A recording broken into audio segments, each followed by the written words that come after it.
I'm in a car with no roof. I'm in a whip in a roof. All right, Jesse on Fire, welcome back to the channel. Now, Tyron Woodley is in for Tommy Fury. He's fighting Jake Paul. Short notice, and look at that.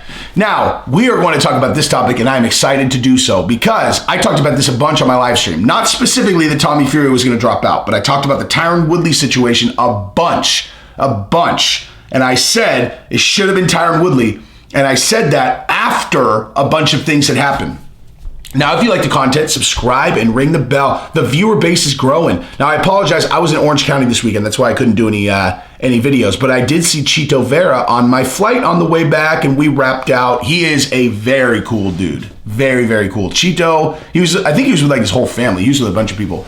But yeah, we wrapped out. He's cool, dude. You can just tell, like, you know, watching him interact with his family, he's a really good dude, man. So, if I wasn't already rooting for him, which I was, now I'm really rooting for him. Anyway, so let's talk about Tyron Woodley. Now, the main point that I want to make with this video, right, is I want to talk about how you need to roll with the situation, because I'm going to tie this back to lots of things I've been talking about lately. So for people who watch my videos a lot, I'm going to connect things back here, okay?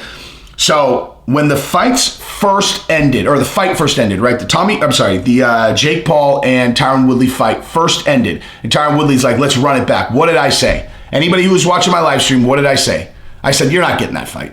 I said, there's no way you are not getting that fight. That's not happening. He's got a W over you. You ain't getting that rematch. And I said that very, very confidently, right? But then, and I've talked about this as well, after the fight, Tyron Woodley made such a big thing about getting that rematch. He kept talking about it. Jake Paul, I don't know, you didn't get the tattoo. Did he get the tattoo? Is the tattoo real? Back and forth. And at a certain point, when it became clear that Jake Paul was probably doing Tommy Fury, but they had done all this back and forth with Tyron, I was like, man, Tyron Woodley's the correct answer now.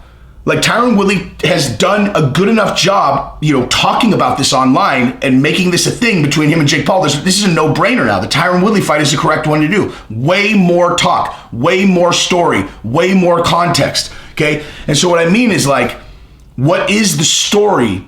Right now, does not necessarily mean it's going to be the story that you can tie to a fight down the line. You got to constantly be rolling with the punches, right? And so what Tommy Fury failed to do is he didn't recognize, right? 'Cause here's the thing. Even though, like, we can say Tommy Fury's injured or he's not, I don't know. I have no idea if he's actually injured, right? I have a feeling, okay? That this may have been tracking poorly. Like, I think that, you know, there are a million ways that these guys can track whether or not they're going to sell a lot of fights, right? Or a lot of pay-per-view buys, okay? And so, I mean, the easiest one is Google searches. You know, they're 3 weeks out. How many people are searching Tommy Fury, Jake Paul boxing match? And if it's like no one, they're like, okay, we got a problem, right? Like, we've got a problem. We got to do something, because we can't, like, you right now with the Jake Paul thing, momentum is your absolutely critical component, okay? You can't have a Jake Paul fight that doesn't do very many buys. That means it's over. Because, you know, Logan Paul, Mike Tyson, that's going to do some buys, son. That's going to do some buys. But how is Jake Paul and Tommy Fury going to do? Not very well, dude. I don't think. I mean, who knows? So I didn't think Mayweather and Logan Paul was going to do very well. But that fight was awesome, and I was really glad that I bought it. And, you know, anyway, it doesn't matter. Tommy Fury and Jake Paul was not a good matchup.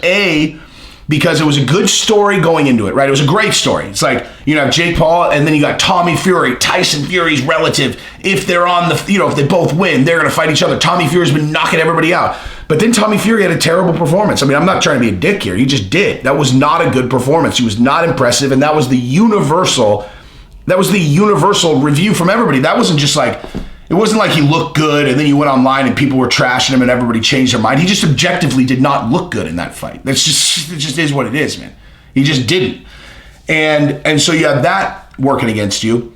And then you have this whole thing going back and forth, Tyron Woodley, Jake Paul. Now, if Tommy Fury understood the game that he was playing a little bit better, where he probably thought he had this fight locked in, he should have been in that conversation. And I'm not saying for sure that they're pulling him out on a fake injury like I think they did with Masvidal. I'm saying that even if they didn't, the lack of hype for this fight, which is not arguable. There was no hype for this fight, really. No one was talking about it. There's no one doing videos about it. No one cared, right? Like, no one cared about this fight.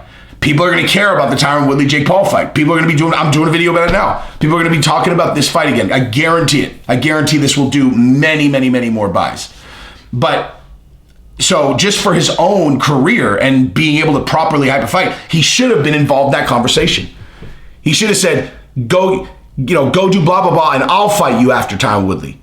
He should have gotten involved. Should have been talking. Get yourself into the story. If there's a story that's gaining traction, Tyron Woodley and Jake Paul, you got to know that you're in A, your fight's in jeopardy, and B, this is an opportunity for you to hype your fight, obviously, and then potentially hype a fight with Tyron Woodley afterwards. Get in there, dude. Get in there. And then I'm going to do this other. Okay, so Tyron Woodley did a great job. That's why he's in now. Whether it's because of a fake injury or because Tommy had to actually pull out and it was an absolute no-brainer to get Tyron back in there, then either way, it doesn't matter. Tyron did a great job. Okay, so that's why he's getting this fight, 100%. And it's going to do way more buys. It's going to be more successful. I'm excited to watch it. I'm going to be honest. I'm way more excited to watch it because I'm going to tell you right now. Think about this. So Tyron Woodley went through what? I don't know, 3-4 fights where he just, everybody could kind of break my balls and say, well, his whole career.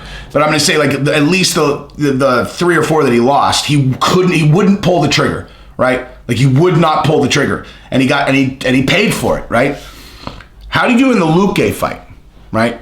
Because in the Luque fight, they were like, do not let your back hit the cage. And he went in there bombing. That Luque and Tyron Woodley fight was bananas. I know it was only one round and he got caught. But that fight was awesome. And Tyron Woodley, that clearly means he listens, dude. Like, he does listen. Like, he listens when he's really taking heavy shit. Like, he took a bunch of criticism going into the Luque fight, and he responded. And I'm telling you right now, he lost to Jake Paul, and he listened to everybody. He just needed to pull the trigger. He's winning when he's pulling the trigger. He's winning when he's pulling it. I guarantee you, I absolutely 100% guarantee you when he gets in there with Jake Paul again, he's going to be pulling the trigger. He's going to throw more punches. Absolutely guaranteed. He's not going to rely on the fact that he's going to get a knockout. He's going to throw more punches, guaranteed. So I'm excited. I am very excited about that. But going back to the original point that I was making about rolling with your current situation, which is an ever-changing, evolving situation. Think about that. As I have spoken about what Dustin Poirier should have done with Conor McGregor. I'm not letting it go, dude. I'm not letting it go. So if Dustin would have done the thing that I said, then when they start considering giving Conor other fights, so Dustin Poirier, he wins, right? Like, he wins this lightweight championship, okay? Now, Chael Sonnen just did a great video. He did a couple great videos, man. He did a couple exceptional videos. He responded to I don't know if he was directly responding to mine. I found it, I found it curious. I did a video that Chael is wrong. He's saying that, Khamzat Chimaev should fight the Neil Magny and not fight the top guys. And I did the video going, Chael's wrong. That doesn't make any sense. Khamzat is actually the number one contender. Like, that's not, And then Chael, 2 days later, did the video where he was like, if everybody's scared of Khamzat, then you got to jump him in line up to the title shot. Anyway, but that one was really good. And then he also talked about Gaethje getting into the cage and calling out, he was talking about Charles, though. He was talking specifically about Charles when he was saying that. He said, if Charles wins, they got to bring Gaethje into the cage, right?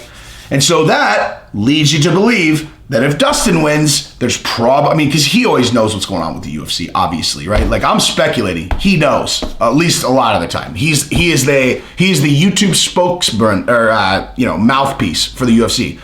And so when he's specifically talking about Charles Oliveira, when it comes to Justin Gaethje going into the cage, which is exactly what that sounded like to me, then what that means is there's a plan for Dustin. He's probably going to 170 to fight Conor.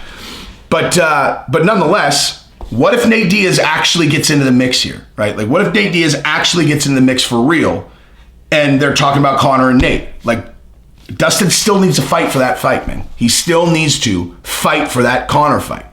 Because what if Conor decides, I don't know if I want to fight that guy again. Maybe I'll fight someone else and then I'll fight him. Maybe I could build the fight, especially if Dustin's the lightweight champion of the world. And Conor gets an idea that he wants to go beat someone at 170. Then he wants to fight Dustin in the rematch because it'll essentially assure him a 155 title shot if he wins. But then he doesn't win, right? And then he doesn't win the 170-pound fight. It's like there are many scenarios that even if Dustin wants that $10 million payday, he won't get it if he doesn't keep that beef hot. Like, he's got to keep it hot. Hot beef. Hot beef. Be eating it all the time. Anyway, but yeah, that's what I got. Congratulations, Tyron. Excellent work. You are going to get paid, son. Dustin, you're going to get paid too, dog. Good luck in your fight. I'm rooting for you. Let's do this. Love you guys. What's up, Cheeto Vera? Good seeing you yesterday.